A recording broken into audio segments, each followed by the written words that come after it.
Hello students, आप सभी का स्वागत है हमारे चैनल बोर्ड सॉल्यूशन पे। आज के इस वीडियो में हम कक्षा 12वीं विषय व्यवसाय अध्ययन असाइनमेंट नंबर 4 नवंबर माह का असाइनमेंट के सभी प्रश्नों के उत्तर कक्षा 12वीं के देखेंगे। इसके पहले हम कक्षा 12वीं के बाकी विषयों के असाइनमेंट के आंसर भी देख चुके हैं। नवंबर माह के सभी विषयों की लिंक डिस्क्रिप्शन में आप जाकर देख सकते हैं।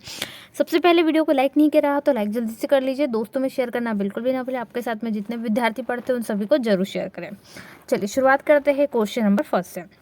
नियंत्रण, यहाँ पर आपको नियंत्रण की कोई 3 विशेषताएं लिखने के लिए कही गई है। ठीक है, तो यहाँ पर हम देखेंगे, यदि आपने कोई वीडियो नहीं देखी है, कोई सब्जेक्ट छूट गया है, तो प्लेलिस्ट की लिंक दी गई है डिस्क्रिप्शन बॉक्स में, वहाँ से भी देख सकते हो, या फिर आपको डिस्क्रिप्शन में सारे विषयों के लिंक वाइज आपको मिल जाएंगे, सारे सब्जेक्ट आप देख सकते हैं। ठीक है, चलिए पहला क्वेश्चन है, तो आपको यहाँ पर नियंत्रण की कोई 3 विशेषताओं के बारे में बताना है। ठीक है, चलिए देखते हैं इसका आंसर। तो हम इसका आंसर लिखेंगे, नियंत्रण की कितनी विशेषता होती है? निम्नलिखित विशेषता होती है। सबसे पहले, नियंत्रण क्या है? एक प्रबंधकीय कार्य है, यानी मैनेजरियल फंक्शन है। नियंत्रण करने का कार्य प्रबंधक या अधिकारी का होता है, अतः आवश्यक होने पर वह विभिन्न विशेषज्ञों एवं सहायकों की सलाह एवं सहायता ले सकता है। ठीक है, उसके बाद दूसरा हो जाएगा, नियंत्रण एक सतत प्रक्रिया यानी कंटिन्यूअस प्रोसेस है। नियंत्रण एक ऐसी प्रक्रिया है जो लगातार गतिमान रहती है।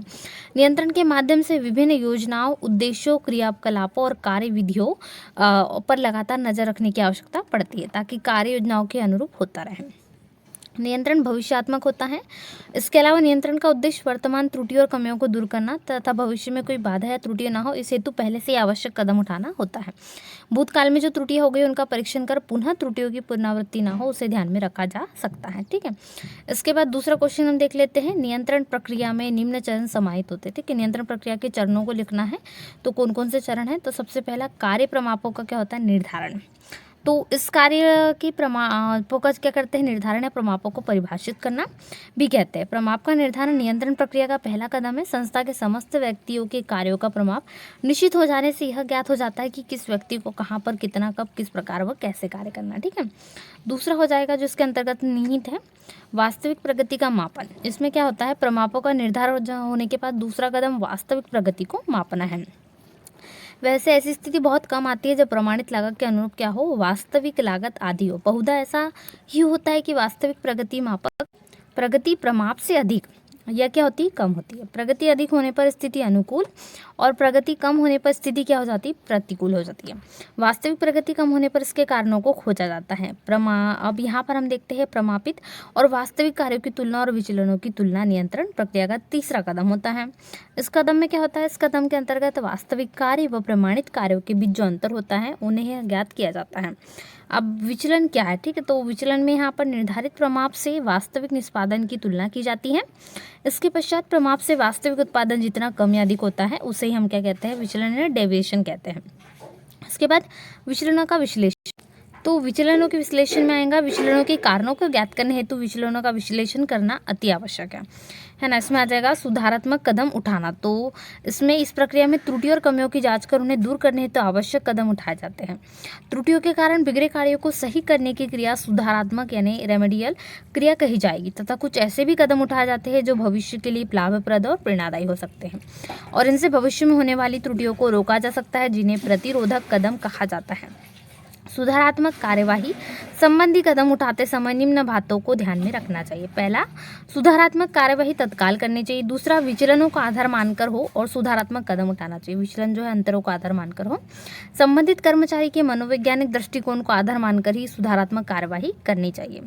ठीक है, इसके बाद 5वां पॉइंट हो जाएगा, अनुगमन। सुधारात्मक कदम उठाने के साथ ही समय समय पर यह भी देखना आवश्यक है कि उठाए गए सुधारात्मक कदम का क्या तथा कैसा प्रभाव हो रहा है, तथा यह पर्याप्त है या कुछ अन्य सुधारात्मक उपायों की आवश्यकता होगी। ठीक है, चलिए तीसरा क्वेश्चन क्या है? चलिए क्वेश्चन नंबर आपका 3 है, निर्देशन के किन्हीं 4 तत्वों को समझाइए। ठीक है, 4 तत्वों को पूछा गया है, तो चलिए देख लेते हैं इसका उत्तर क्या होगा। तो निर्देशन के कुछ 4 तत्व प्रमुख हैं। सबसे पहला पर्यवेक्षण यानी सुपरविजन। पर्यवेक्षण प्रबंध के निर्देशन कार्य का एक महत्वपूर्ण तत्व होता है। ठीक है, इसके अभिप्राय भी दिया गया है कि अधीनस्थों की देखभाल करना, उसकी समस्याओं के समाधान में मदद करना इसका प्रमुख है। इससे सारा काम क्या है? एक अनुरूप में निपट हो सके, इसके लिए इसमें महत्वपूर्ण अधिकारी और जो अधीनस्थ है उसमें आमना सामना होता है।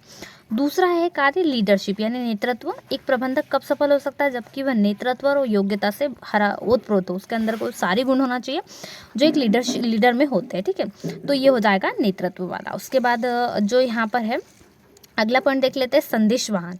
ठीक है, इतना आप इसमें लिख देंगे कि जो नेतृत्व होता है वो कुछ भी अपनी पार्टी जैसे जो भी चीज़ के लिए उसके लिए सब कुछ कर सकता है। तीसरा संदेश वाहन यानी जो कम्युनिकेशन होता है ये बहुत ज़रूरी होता है। जैसे एक व्यक्ति से दूसरे व्यक्ति में हमें कुछ सूचना पहुंचाना होता है, ट्रांसफ़र कुछ चीज़ें करनी होती है, वो इसमें आता है ना, तो उसमें लिख देंगे आप। ठीक है, ये आपका आ जाएगा संदेश वाहन यानी कम्युनिकेशन में। चलिए इसके बाद अंतिम पॉइंट हो जाएगा जो कि निर्देशन में है, वो है अभिप्रेरणा। ठीक है, अभिप्रेरणा यानी यहाँ पर मोटिवेशन जिसको हम कहेंगे।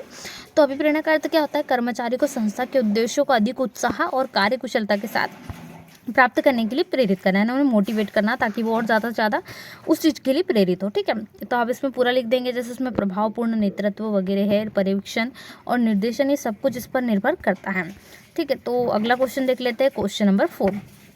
तो क्वेश्चन नंबर 4 है कि 4 अमौद्रिक अभिप्रेरणाओं को समझाइए। इसके पहले आपने अभी तक वीडियो को लाइक ना करा हो तो जल्दी से लाइक कर दीजिए। चैनल पे नए हो चैनल को जरूर सब्सक्राइब करें, अपने दोस्तों में शेयर करना बिल्कुल भी ना भूलें। इसके अलावा क्लास 12 के सभी विषय के असाइनमेंट के आंसर कंप्लीट हो चुके हैं। डिस्क्रिप्शन बॉक्स में लिंक दी गई है, जरूर से देख लीजिए और दोस्तों में शेयर भी कर दीजिए। और यहाँ पर प्लेलिस्ट में सारे वीडियोस है, उससे भी आप जाकर देख सकते हैं। ठीक है, तो इसमें पद प्रतिष्ठा सबसे पहले हो जाएगा। संगठन के संदर्भ में पद का अर्थ क्या होता है? संस्था में पदों के क्रम से है। ठीक है, तो पद प्रतिष्ठा यानी पद के क्रम, जैसे जो रैंक होती है पद की वो। चलिए दूसरा है सांगठनिक वातावरण। इसके अंतर्गत व्यक्तिगत स्वतंत्रता, पारिश्रमिक अभिविन्यास, कर्मचारियों का ध्यान रखना, जोखिम उठाना आदि चीज़ें आती है। ठीक है, और इसके बाद तीसरा है जीवन वृत्ति विकास के सुअवसर। इसके अंतर्गत ये आएगा, तो ये भी इसमें आ जाएगा, जैसे सुधार वगैरह करके आप इसमें प्राप्त कर सकते हो अवसर। इसके बाद चौथा होगा पद संवर्धन। ठीक है, क्या हो जाएगा? पद संवर्धन। तो इसमें आप ये लिख सकते हैं। चलिए पांचवा देख लेते हैं। तो पांचवा पॉइंट हो जाएगा कर्मचारी को मान सम्मान देने संबंधी कार्यक्रम। इसके अंतर्गत कर्मचारी के कार्यों की पहचान कर उनकी सराहना की जाती है, यानी उनकी प्रशंसा वगैरह की जाती है, जिससे वो और उत्साहित होकर कार्य को कर सके। तो ये क्वेश्चन नंबर 4 का आंसर हो जाएगा। चलिए इसके बाद लास्ट क्वेश्चन देख लेते हैं, क्वेश्चन नंबर 5। तो उसका आंसर किस प्रकार से आप लिखोगे? ठीक है, चलिए तो हमारा लास्ट क्वेश्चन है मास्लो की आवश्यकता क्रम में प्रोत्साहन के सिद्धांत को समझाइए। ठीक है, चलिए देख लेते हैं इसका आंसर। तो हमारा क्वेश्चन सेम है, मास्लो की आवश्यकता, प्राथमिकता, विचारधारा, ये आवश्यकता क्रम सिद्धांत की व्याख्या कीजिए। ठीक है, ये आपको बताना है। तो मास्लो की आवश्यकता, प्राथमिकता, विचारधारा भी कई बार इस नाम से आता है, ये आवश्यकता क्रम सिद्धांत आता है। तो इस विचारधारा के जन्मदाता कौन है? अब्राहम मास्लो है, जिन्होंने सर्वप्रथम 1943 में अभिप्रेरण की आवश्यकता प्राथमिकता सिद्धांत प्रस्तुत किया। मास्लो ने अभिप्रेरण की विचारधारा को आवश्यकताओं की क्रमबद्धता के आधार पर क्या करा? उसी के आधार पर विकसित किया। उसके अनुसार एक व्यक्ति की आवश्यकता असंख्य होती है और उनका प्राथमिकता के आधार पर वर्गीकरण किया सकता है। फॉर एग्जाम्पल भी दिया गया है, जो आवश्यकता अधिक तीव्र है उन्हें पहले संतुष्ट करने की कोशिश की जाएंगी और कुछ कम तीव्रताओं को बाद में पूरा करने की कोशिश की जाएगी। ठीक है, इसके आधार पर उनकी जो प्राथमिकता उन चीज़ों को, यानी जो उनके यहाँ पर क्रम है आवश्यकता क्रम, उसी को इसको 5 भागों में बांटा गया। ठीक है, जैसे कि आप यहाँ पर चित्र से देख सकते हैं, इनको कुल 5 भागों में वितरित किया गया है। जैसे कि व्यक्तिगत आवश्यकता का क्रम उदाहरण, जैसे स्कंद संतुष्टि, पद हो गया, मित्रता हो गया, आय स्थिरता हो गई और भूख हो गई।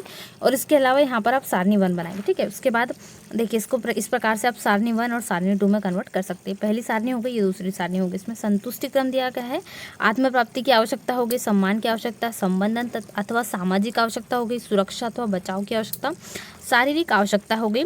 फिर क्रम उदाहरण में संगठन के संबंधी आवश्यकता क्रम उदाहरण, उद्देश्यों की प्राप्ति, पद शीर्षक, जॉब पदवी, सहयोगी से मधुर संबंध, पेंशन योजना और मूल वेतन।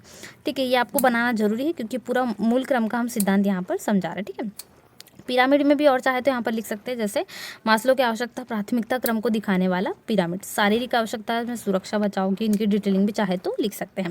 और यदि आप इन सॉल्यूशन की PDF डाउनलोड करना चाहते हो तो गूगल पे जाओगे, गूगल पे सर्च करोगे www.boardjankari.com। ठीक है, जहाँ पर आपको सारे विषयों की CG बोर्ड असाइनमेंट की PDF मिल जाएगी नवंबर माह। ठीक है, boardjankari.com पर देख सकते हो। तो 5 पॉइंट को आत्म प्राप्ति की आवश्यकता, सम्मान की, संबंधन अथवा सामाजिक, ये सारी चीज़ें इसमें आप लिख सकते हैं। तो आज के इस वीडियो में हमने CG बोर्ड क्लास 12 के बिजनेस स्टडी यानी व्यवसाय अध्ययन के सभी प्रश्नों के उत्तर देखें। ऐसे वीडियोस के लिए चैनल को जरूर सब्सक्राइब करें, वीडियो को लाइक करना बिल्कुल भी ना भूलें। आपके साथ जितने विद्यार्थी पढ़ते हैं उन सभी को जरूर शेयर करें। मिलते हैं नए वीडियो में। Thanks for watching.